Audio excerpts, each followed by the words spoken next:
Hey guys, I was just wanting to kind of have a little chat with you all. I've been looking at the news a lot, and if you're like me, you probably are thinking, man, I don't recognize this country. Um, you see all of this constant chaos and craziness going on, and it's just flat out, downright unconstitutional. Um, the United States government thinks that they have the ability to tell us citizens, their, employers, what we are allowed to do with our bodies in order to go into public places that are owned by other citizens. You have extreme scenarios like basically all of New York right now, where you almost can't recognize it as part of the United States because of the draconian and uh, tyrannical rules, mandates that go against the very fabric of our God given inalienable rights to life, liberty, and the pursuit of happiness. These rights do not come from the United States government. They do not come from the Constitution. They don't come from politicians or super PACs or lobbyists or pharmaceutical companies or big tech giants. These rights are not something graciously bestowed upon us by any third party. These rights, as our founders rightfully recognized, come from God Himself. The divine providence that allowed for the United States to even exist is the entire brain behind what makes humans humans. My friends, we are in a desperate time. You can look at examples like Australia, where there is absolute madness and chaos in the streets of Melbourne, mass riots and protests. They have not had an economy for months now. Everything is practically just up in arms, and it's up to everybody to do what they can do for themselves and their families to survive. In the news recently, Evergrande, a major financial power in Hong Kong, has completely crashed, as well as tons of others. The list is absolutely astonishing for the companies that have been put on a full stop of trade in China. And so the Chinese economy goes, so goes the world. And all they have to do is call the debt that the United States owes, and there will be true pandemonium. My friends, I actually predict that we will stop seeing the United States as a recognizable country within the next couple months, and that's feeling optimistic. But the wheels of this progressive machine are slow because America is full of a whole bunch of rebellious patriots that are revolutionary at heart, and a lot of us telling the government where they can stick it. So being able to actually overcome the will of the United States populace is a much harder sell than it is in some of the other countries that have voluntarily surrendered their weapons, laid down, and said, fine, we'll do what you say. You guys, I want everybody to take care of their health the way they think they need to. I'm not here to attack anybody, but I am simply saying that those who are attacking us, those who choose to live our lives in a way separate from what talking heads behind a podium tell us to do, those people I am attacking. Because you have no right to impose your will on me, nor do I on you. So because of that, and because of the fact that I'm seeing all of these things lining up, including things like the massive, trade barges that are blockaded and stopped all along our coastline, I'm recognizing that America is being pushed into scenarios very much like what happened in Venezuela as soon as they tried on socialism to see if it fit nicely. Bread lines, no clean water, no hospitals, no power grid, no cell phone reception, no internet connection, no functioning hospitals, nothing. That, my friends, is what America might look like very soon. So the question is, what are you going to do to be prepared for that? I hope I'm wrong. I hope that never comes to pass. I hope there's not a single moment where anybody in the United States is ever put in jeopardy because of our own government. Unfortunately, that's just not the case and hasn't been throughout most of America's history. I don't trust the government. I'm loyal to our country. I'm not loyal to a political party or any other entity. I pledge allegiance to the flag, but my true loyalty is to God. I am a member of His kingdom first and an American patriot second. And so I felt pressed upon my heart to share with you guys something that I think goes beyond the preservation of this country. I believe God cares about His children even more so than He does this nation that's turned its back on Him. So what I wanted to do is I felt like the American Revolution, which was successfully fought by people building underground networks, by building underground communication, supply chains, resources, that's what kept those people alive when they decided to fight against tyranny. We need something like that. Otherwise, America is going to be caught off guard.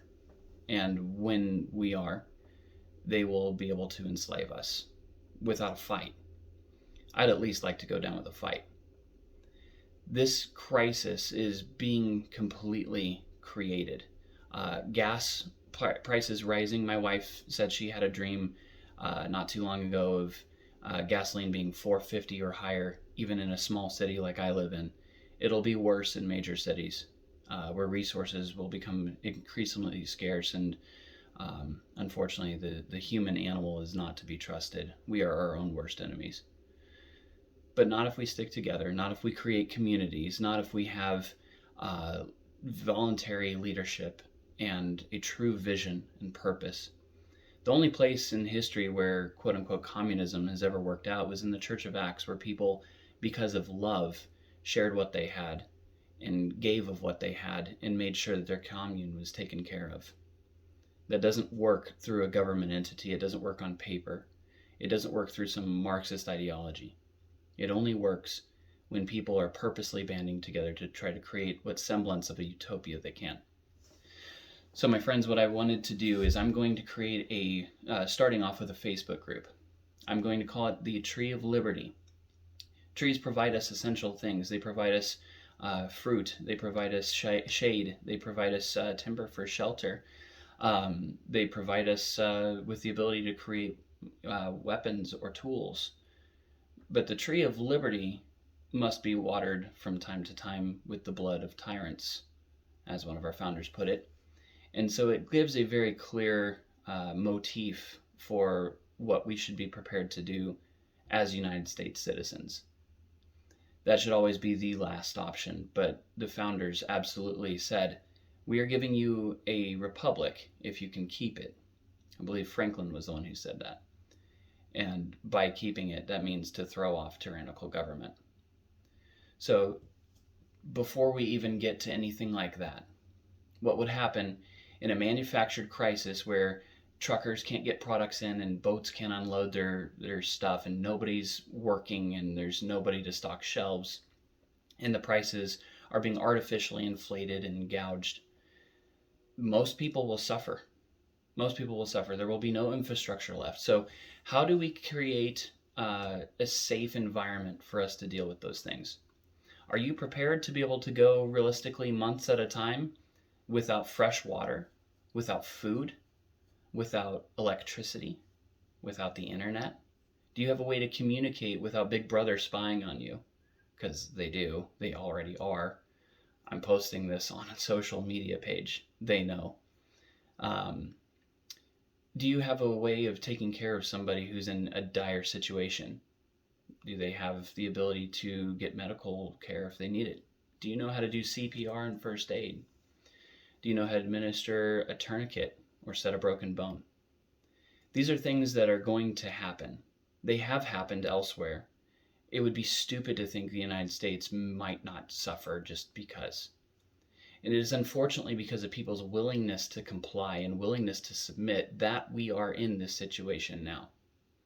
Those who would give up essential liberty for temporary safety deserve neither, Benjamin Franklin said. So I want to create local-based infrastructure of people who know how to hunt, know how to fish, know how to administer first aid, know how to blacksmith, know how to build fires, uh, do things with ropes, know how to shoot. These are going to be things that are important. You know people who are conservative that voted for Trump, that are good God fearing American patriots, but they may not have any marketable skills or survival instincts. And those people will suffer and get caught up in the panic that always happens. I mean, just watch a zombie movie or something. You'll see what humans do when the chips are down. So all of your like-minded friends, please share this video, and in your own communities, create a similar page. I don't care, please. It's just an idea that came to my head um, that I believe was impressed upon me in my spirit, that we should be prepared to take care of widows and orphans. That's true religion, the Bible says. I don't care what your beliefs are, what your background is. I want to make sure that if you call yourself my neighbor, that I'm able to provide for you and vice versa. I want to create a Facebook page starting off, and then hopefully from there it can branch out maybe into meetings where everyone leaves their phone outside the building so that they can't have Big Brother spying on them, but where people can freely exchange ideas for goods and services and marketable skills and survival tactics and techniques, and be able to defend themselves if necessary. Um, the administration is not your friend. You could not come this close to completely destroying a country, in only 9 months' time, and have it be anything other than on purpose. So I know this video is long, guys, but I really, really, really wanted to try to get this point across. It doesn't take a genius to see what's happening. This is absolutely the New World Order in full force and effect. There are countless videos on the internet that actually have these world leaders using that exact phrase. So it's not too far-fetched to assume that they know what they're talking about and that we should take it seriously. The CIA, they're the ones that created the term conspiracy theorist in the first place. So, if you trust their word over mine, hey, go for it. I'm not an expert by any means on anything, but I do know enough to know that we're not prepared as a community. And honestly, even in our local neighborhoods, our local families aren't prepared. Most of you, I would guess, don't have enough supplies to last you for 1 week, much less a couple months with absolutely no resources. So that said, guys, I really, really, really want to make sure that if we have to keep our head on a swivel and bunker down, that we can do so. So my page again is going to be called the Tree of Liberty. Please feel free to look it up, share it, make your own, because I'm sure mine will get targeted. I'm going to make it apolitical, so that way we can't come close to violating Facebook's terms and conditions. There shall be absolutely no threats made to anyone of any type anywhere. This is simply a resource for people to share what they know, share links and techniques for, like I said, fire starting or water purifying or, medical treatment, search and evasion, techniques, anything like that that you can think of. Make good connections with people who are former military veterans, who are, RNs. They're not wanted in the hospitals right now, apparently. Make sure that they are wanted in your community. Guys, this is absolutely a crazy time. I don't recognize the country I live in, and I fear for my children's safety. I fear for that of your children. I fear for that of the possibility of any of our grandchildren. I'm afraid that we have witnessed the last freely elected president of the United States. And in case that becomes true, it's good to see that we might have a fighting chance to try to rise from the ashes of something. So, that said, my faith and trust is in God, but God gave us a brain to use, and we should do so. And I absolutely want to see the people that I consider to be my brothers and sisters not only survive, but thrive. So if this video means something to you, if you think that idea is a great idea or mediocre, please feel free to expand upon it. But get it out. get it out, share it everywhere you can. Um, Let your friends and family know, because you don't want the people that you love the most, that you're the closest to be out in the storm. God bless, guys.